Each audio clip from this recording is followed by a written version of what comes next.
Hi guys, আমি এখন এটাকে কি বলে জানি না। পানি কাক বলে নাকি পানি কাউয়া, তো পানি কাউয়াকে ধরতে যাইতেছি। দেখেন পানি কোন পর্যন্ত আমার পায়জামা সহকারে ভিজে যাইতেছে, তাও আমি তাকে ধরতে যাব। ওই যে চলেন দেখি ওর আমি ধরতে পারি কি না। আমার খালা বলছে ওকে নাকি আমি ধরতে পারবো না, ও নাকি আমি গেলেই মানে ওখান থেকে চলে যাবো। জানি না কত দূর। ওই তো দেখেন, ওই যে কালো দেখা যাইতেছে, দেখি ও ও হাতে খালা গেছে গা। আর এটা হচ্ছে আমার কুকুর, ওর কোনো জায়গা নাই দেখে এখানে এসে বসে থাকে। দৌড়।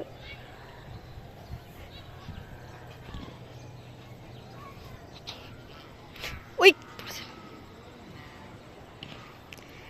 আসলে এখানে জায়গাগুলো শুকনা ছিল, তো বৃষ্টির কারণে জায়গাগুলো সব পানি দিয়ে ভইরা গেছে।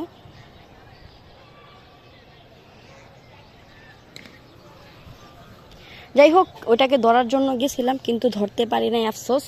আমার খালা বলছে যে তুই ধরতে পারবি না, তুই যাবি আর ও যাইব গা। সত্যি সত্যি এই জন্য ময়লা পানিগুলো পাড়ায় পাড়ায় আমি গেলাম। এখন আবার ময়লা পানি পাড়ায় পাড়ায় আমার যাইতে হইব। যাই হোক, সো লেটস গো। না গেছে গা তো আমার, দেখ কই।